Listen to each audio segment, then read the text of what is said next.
deputy leader says it won't lay down its arms under threat. For more on this, I'm joined by Dr. Makram Araba, who's an assistant professor of history at the American University of Beirut. It's an absolute pleasure to have you on the show, Doctor. Tom Barrack. Thank you for having me. Pleasure. Tom Barrack said he was unbelievably satisfied with Lebanon's response to his roadmap. Were you surprised by how positive his mood music was? Well, to be honest, I didn't really focus on these very festive words, let's say, and I focused more on the things he said that was really crude and really straightforward. So he, as a seasoned diplomat, he decided to be a kind of more gentle in talking to the Lebanese as opposed to the former envoy, Morgan Ortegas. While he was very clear that this is a positive step forward, at the same time, he did warn the Lebanese about something bigger than just disarming Hezbollah. He clearly said that there's a golden chance for Lebanon to enter the whole debate about peace. And this is exactly where the problem is, why the Lebanese political establishment are still trying to avoid talking about disarming of Hezbollah and transitioning into a peace process. Barrack, as the envoy for Lebanon and Syria, has clearly took it upon himself to talk about the Abrahamic Accords. And this is where the positive words of Barrack don't really actually materialize into anything. Well, so you don't think that the words that are positive are going to materialize to anything, but he also talked about giving Hezbollah a sense of a future, that this plan isn't just a plan against them. What do you think of that approach? And has any of this got a chance of working? Well, definitely it has a chance of working if Hezbollah are actually willing to cooperate.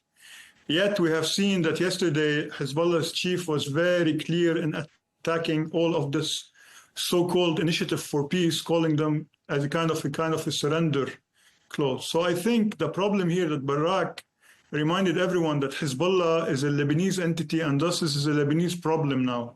Yet at the same time, he did mention the fact that the whole mechanism between Lebanon, Israel, that included the Lebanese army and the Western observers have failed, meaning that he has warned of a potential escalation of violence if a clear roadmap and, more importantly, a timeline for disarming Hezbollah is not put on the table.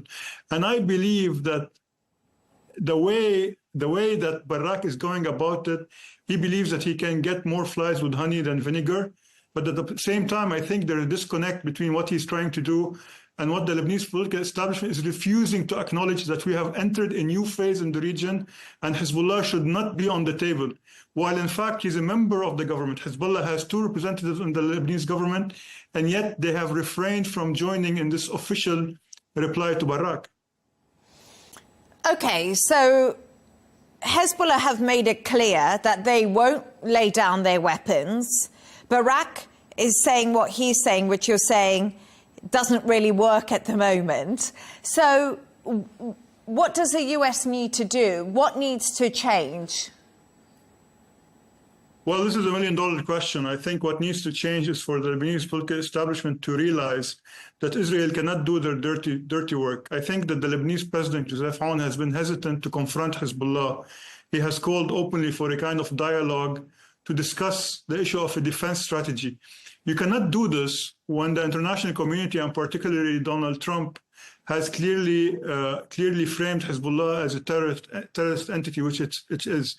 More so, I think the Gulf countries, and in the last 2 days, we had the Saudi envoy on Lebanon, Yazid bin Farhan, tour Lebanon, and he was very clear to warn everyone about the potential Israeli retaliation if a kind of initiative is not taken locally. So I think the problem here lies with the Lebanese, because as Barrack has clearly said, and as the Gulf countries have clearly expressed, we have been getting the blessing and the support of the international community. But the problem is that these words that the Lebanese are echoing, they're not being translated to concrete moves. And this is where the problem is. The problem is Lebanese here.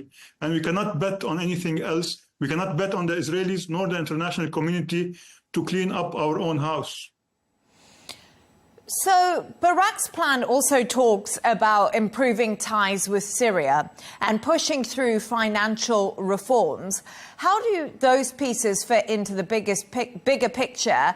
And are they even doable right now? Well, certainly they are doable, because when it comes to the issue of Syria, we're talking about a simple border dispute. And as you know, these border disputes are very common between countries.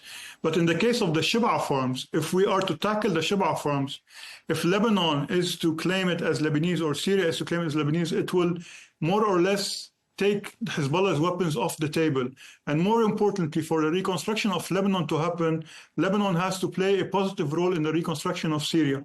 And it's no coincidence that Barrack took time out in his speech at the presidential palace to speak about the positive role that the new Syrian administration is playing, which unfortunately we don't have a Lebanese partner, so to speak. So ultimately, I think, be it the economic and judicial reforms and political reforms are important in the case of Lebanon, but more importantly, they have to understand that given that Iran has been directly hit by the US and Israel, we are entering a new phase. The Lebanese more or less are using the corpse of Hezbollah to hide behind and to claim that reform is not possible. Reform is possible, and reform will, in one way or another, ensure that we don't have a repeat of Hezbollah or even something which is even worse. Thank you so much for joining us. That was a fascinating conversation, Dr. Makram Rabah. Once again, appreciate your thoughts and analysis on that subject. Thank you.